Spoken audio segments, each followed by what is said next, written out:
Hi అండి, అందరికీ నమస్కారం. బాగున్నారండి అందరూ? మేము చాలా బాగున్నామండి. ఇంకా ఈరోజైతే వర్షం అయితే ఏం పడట్లేదు. పొద్దున్నే పడిందండి వాన అయితే. ఇప్పుడైతే తగ్గింది. ప్రస్తుతానికైతే గాలి వస్తా చల్లగా బయట మట్టుకి బాగానే ఉందండి. ఈ వీడియో వచ్చేసి నిన్న తీసిన వీడియో అండి. ఇంకా నేనైతే బియ్యపిండి అయితే కొద్దిగా తీస్తున్నానండి. ఇంకా చెక్కలు ఉంటాయి కదా, బియ్యపిండి చెక్కలు, అవి చేద్దామని అయితే చేశానండి. చెక్కలు అంటే మామూలుగా తెపాల చెక్కల్లాగా అప్పుడప్పుడే వేసి కాలుస్తారు కదా, అయ్యండి. కొన్ని పచ్చిమిరకాయలు కూడా కట్ చేసి అయితే పక్కన పెట్టానండి. ఇంకా పిండి కలపడానికి కొద్దిగా అయితే నేను తీసి పక్కన పెడుతున్నానండి. పిండి ఎక్కువైనా తక్కువైనా మళ్ళీ తర్వాత యాడ్ చేసుకోవడానికి ఉంటుందని. ఇంకా నేను ఈ పిండిని అయితే నేను మిక్సీలోనే పట్టానండి. కొద్దిగా పచ్చిమిరపకాయ ముక్కలు, జీలకర్ర, కరివేపాకులు, కొద్దిగా సాల్ట్ కూడా వేస్తున్నానండి. సాల్ట్, సోడా ఉప్పు కూడా వేస్తున్నాను. ఇంక ఇవన్నీ అయితే వేసి బాగా అయితే కలుపుకోవాలండి. నేను ఇది బియ్యాన్ని మిక్సీ పట్టానండి. నేను కొద్దిగా ఆయిల్ కూడా వేస్తున్నాను. పట్టించింది అయితే బాగా మెత్తగా అయితే ఉంటుందండి. ఇంక నేను మిక్సీలో వేసా కదా, జల్లిచ్చి చాలాసేపు మిక్సీలో వేసినా కానీ లైట్గా బరక కూడా కనిపిస్తుందండి. బరకగా అనిపిస్తుంది చేతికి. అందుకే పట్టించింది అయితే కాస్త సాఫ్ట్గాని మెత్తగా ఉంటుంది పిండి. అందులో కాస్త వాటర్ అయితే కలిపి ఇట్లా పిండి ముద్దలాగా అయితే కలుపుకోవాలండి. ఇట్లా కలిపించాను నేను. మళ్ళీ దీన్ని సగం చేస్తానండి. పెద్ద సైజుగా అయితే చేయట్లేదు, చిన్నగా చేస్తాను. మొత్తం కలుపుకుండా అయితే అలా 2 ముద్దలాగా కలిపించాను. ఒక పెద్ద ప్యాన్ తీసుకొని అందులో కొద్దిగా ఆయిల్ వేసి, ఆయిల్ అంతా ఆ పెనానికైతే ఇట్లా లోపల స్ప్రెడ్ చేసుకోవచ్చండి.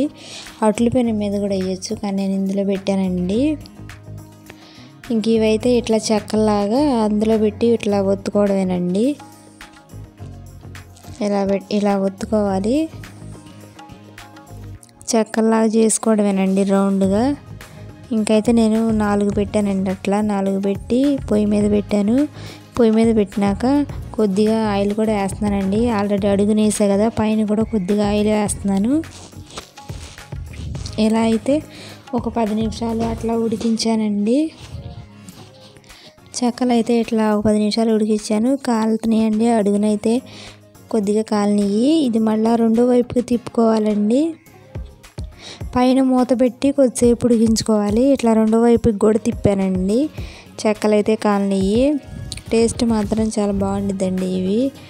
ఇంకా ఇష్టమైతే సగ్గు బియ్యం అట్లా కూడా వేసుకోవచ్చు, శనగపప్పు కూడా. నేనైతే అవి వేయలేదండి. ఇంక ఇలా అయితే తీసి పక్కన పెట్టాను. నేనైతే ఇప్పుడు తిని చూస్తున్నానండి. వేడి ఉంది, అయినా కానీ టేస్ట్ మాత్రం బాగుంది. బియ్యం పిండితో కదా, బాగుందండి. కానీ ఇంకా బియ్యం పిండి మెత్తగా ఉంటే బాగుంటుంది. ఇంక ఇది వచ్చి సాయంత్రం అండి. మా అమ్మ ఇంకా బెండకాయలు అయిపోయినాయండి, ఇంకా ఉన్నాయో లేదో వచ్చినా లేదని చూస్తుంది. చూసి అయితే వచ్చినంతోటి కోసింది. ఇంకా జాజి పూలు అయితే వచ్చినాయండి. ఇంకేటి ఈవినింగ్ అయింది కదా అని చెప్పి నేను కూడా జాజి పూలు అయితే కోసానండి. మా అమ్మోళ్ళు ఏమటు బెండకాయలను అవి కోస్తున్నారు, చిక్కుడుకాయలు కూడా కోస్తున్నారండి. నేనైతే ఇంకా జాజి పూలు వచ్చినాయి, అవి అయితే కోస్తున్నాను. ఎక్కువ ఏం రావట్లేదండి, ఒక గుప్పెడు అవుతున్నాయి అంతే, ఎక్కువ రావట్లేదు. ఇంకా రెండో చెట్టుకు కూడా చుట్టూ తిరిగి కోసేసానండి జాజి పూలు. ఇంకా మేము ఇక్కడ ఉంటే కుక్క కూడా వచ్చింది దగ్గరికి. ఇంకా మా అమ్మోళ్ళు కనిపిస్తున్నారు కదా, అక్కడేమో చిక్కుడుకాయలు కోస్తున్నారు. ఇంకా చల్లగా బాగానే ఉందండి వాతావరణం అయితే. మబ్బు పట్టి ఉంది, వర్షం అయితే ఏం లేదు, బాగుందండి. ఇప్పుడైతే చల్లగా క్లైమేట్ కూడా, వెదర్ బాగుందండి. సాయంత్రం పూట, సాయంత్రం అంటే ఒక 4 అలా అవుతుంది. ఇంక ఈ వర్షానికైతే ఇది చిలకడ దుంప చెట్టు అండి, బాగా అయితే పాకేసింది. ఇంకా మా అమ్మోళ్ళు కూడా బెండకాయలు కోసారు, చిక్కుడుకాయలు కూడా కోయటం అయిపోతుందండి. ఇట్లా క్లైమేట్ మాత్రం బాగుంది. జామ చెట్టు కూడా వర్షానికి బాగా వచ్చిందండి. ఇంక నేను జాజి పూల్లో కలిపి కట్టడానికి ఇంకొక చెట్టుకి కనకాంబరాలు వచ్చినాయండి మా ఇంటి దగ్గరే. ఇంక ఇది కూడా కోస్తున్నాను. కొన్ని పూలు అయితే కోసానండి. ఇవి కూడా ఒక చెట్టేలండి ఉంది, ఇంక ఇవి కూడా కోసేస్తున్నాను. ఇంతేనండి ఈ వీడియో.